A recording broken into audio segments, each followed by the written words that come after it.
move on to Reid, who's already sharing his screen. Look at the efficiency. Reid is from Smith College, Conservation Restriction, and also with the Kestrel Land Trust at Macleish Field. Is that at Smith College?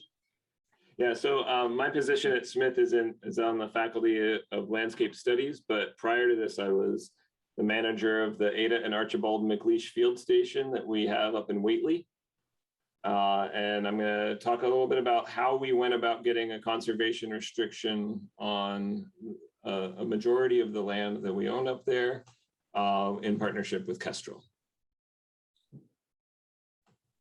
So just to orient you, yeah, it's a little less than 10 miles as the crow flies between Lake Warner and the Ada and Archibald Macleish Field Station. We're at the end of Poplar Hill Road in West Whately.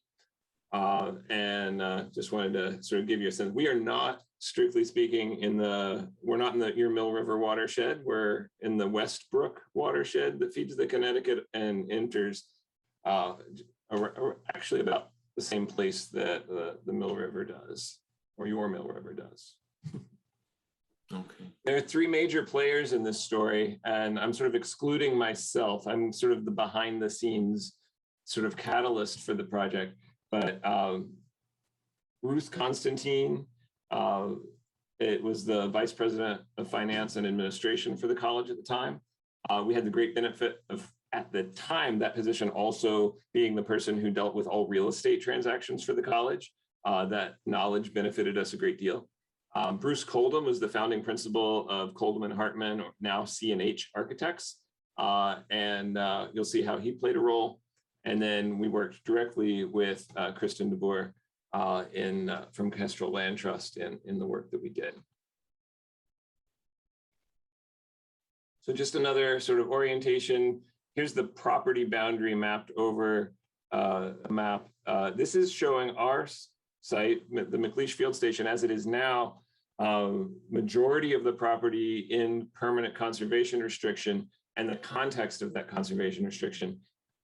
We are, adjacent to wildlife management area, watershed protection lands owned by the city of Northampton for their water supply, and state forest in Whately, Williamsburg and Conway.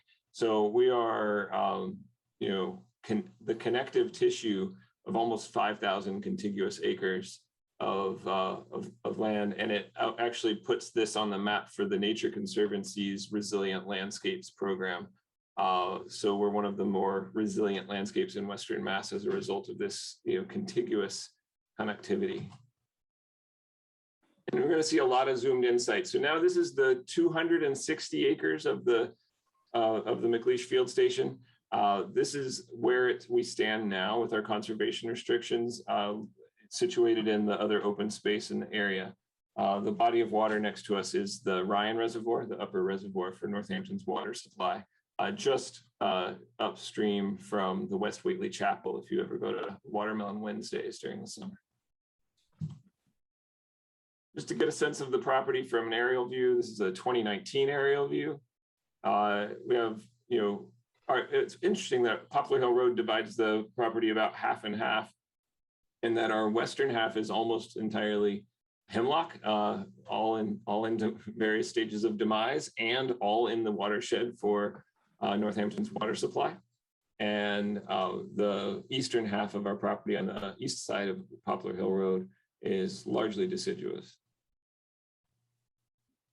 So this is Bruce Coldham, and I have him throwing down the gauntlet here because he proposed to the college that when we built our new field station building up at the field station, that we apply for and participate in the Living Building Challenge, which is one of the most difficult green building challenges that exists. He was saying, I want to hang my hat on this building as a career capper moment for me and build a living building.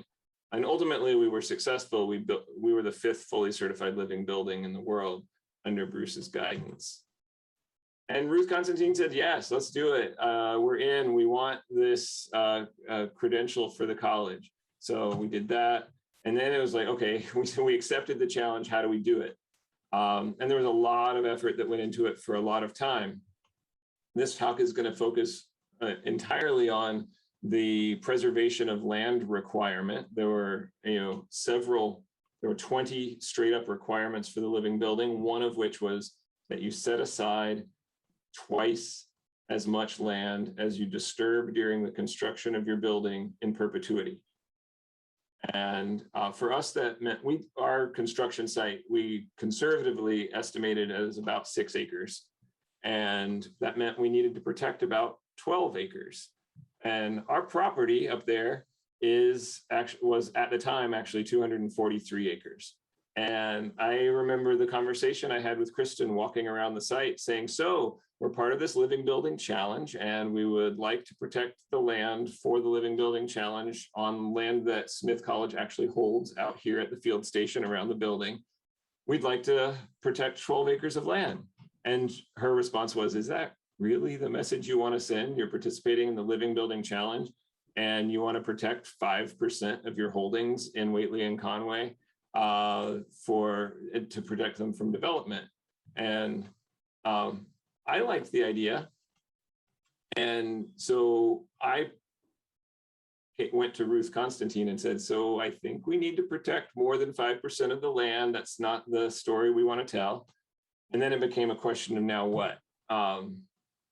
I thought maybe something like this. What if we protect more of the property? What if we flip it and do close to 95% of the property protected from development, preserving the core where we wanted to put the building and protecting more around it? And we were just really lucky to have Ruth in her position at the time, somebody who is savvy with both the board of trustees and real estate transactions. And she said, okay, make the case to me. Tell me how I can convince the trustees of the college that this is a good idea. And I accepted that challenge. So we're going to build the case for undevelopable land, and we're going to use data to do it.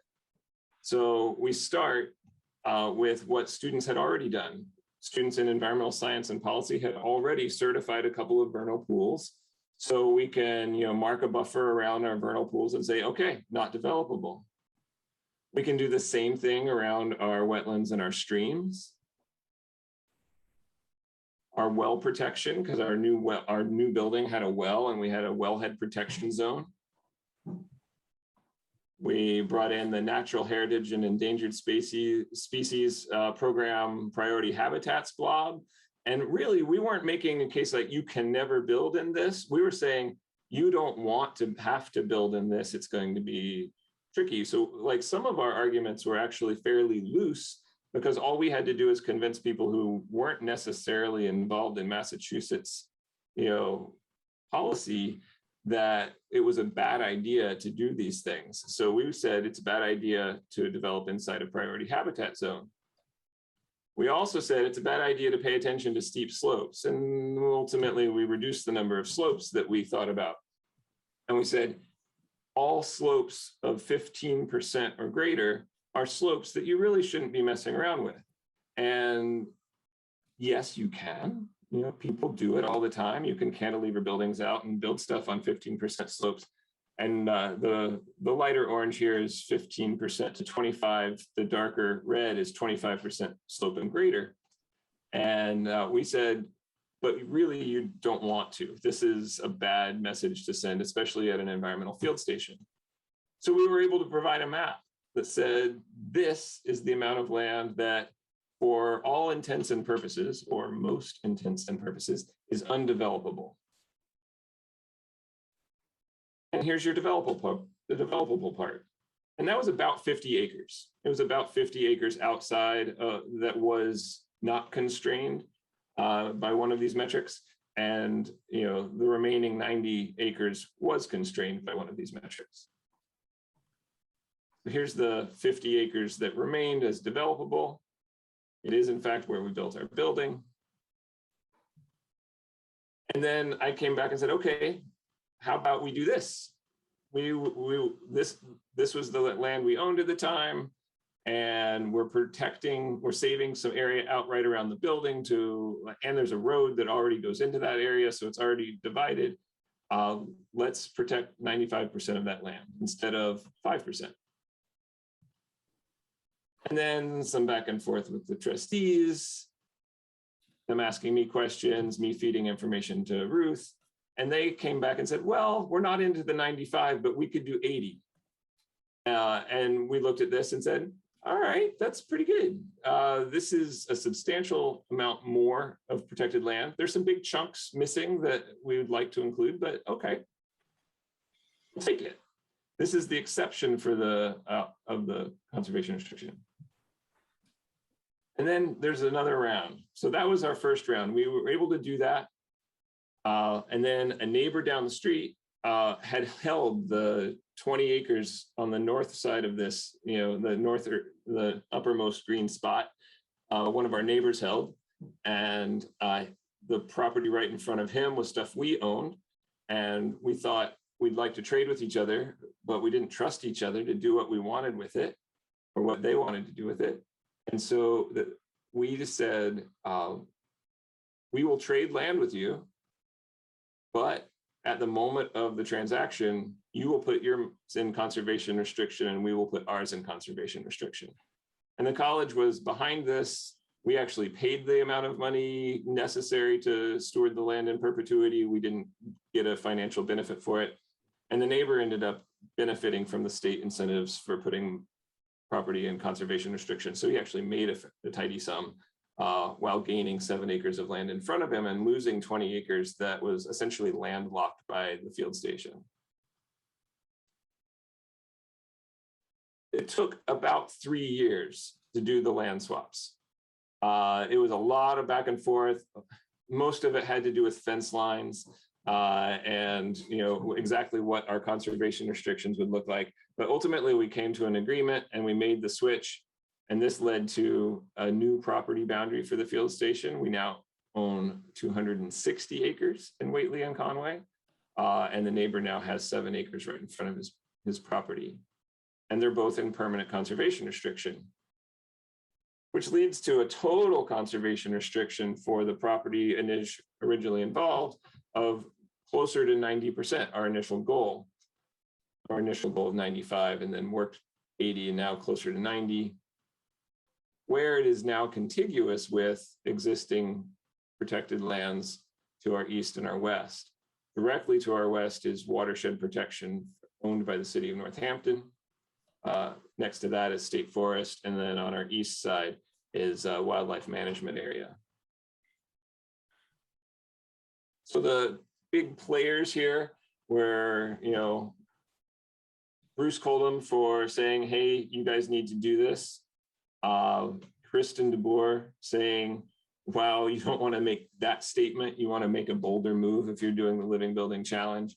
And then Ruth Constantine being in the right position at the right time for the college for this to work out for us. So we're now part of this large blob of open space that's protected in perpetuity. And the stars aligned. This is sort of how it went down for us. So I'd be happy to answer any questions that you have. Very interesting. See anybody chatting? Any questions? Yeah, I have a question. I just want. Can I stop? Yeah, go ahead, Virginia. Hi. Yeah. My name's Ginger, actually. Oh, hi, Ginger. Ginger.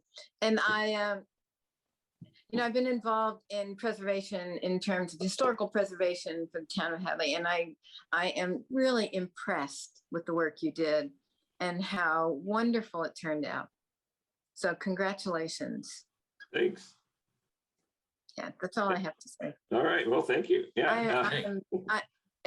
I know what it takes, and it's just an enormous amount of work. Well, and I would say that if we tried to do it right now as a field station with our current administration and financial leadership, our financial office is now separated from the real estate office on campus.